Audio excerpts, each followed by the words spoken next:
Hi, time check, it's 9:15. Yes, and I have this. After mass, naman ako sa ate ko. Dami kong uwi. Una, I have this langis. Galing, I think nabili nila to sa Pampanga. Hindi doon. Hindi ko nakalimutan kung anong church yun. Hindi ko naman natawang sa kanya. This is oil. Blessed to. And then, this is for my cousin Nina.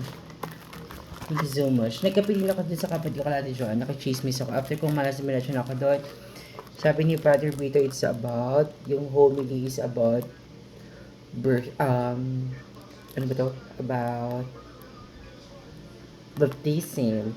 Sabi ko nga, sa 24 Sunday, mag-celebrate ako kasi 45 years akong Catholic. Yan. Bininagan kasi ako May 24. Yan. And then, the noodles. Hindi pa rin daw niya nakakain ng ganito niya. Yan. And my sister Marsha, give me a lot of this. Pag.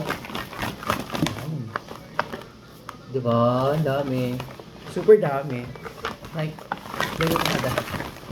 Yeah, ganito kadami. Yeah. Nalaglag.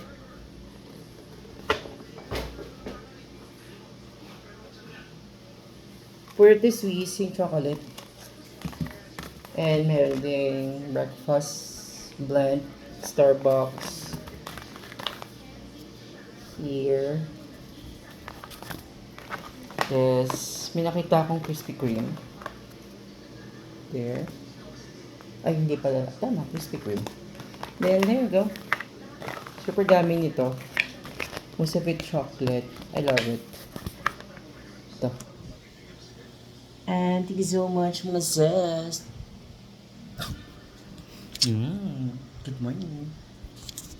May pulbo pa ako.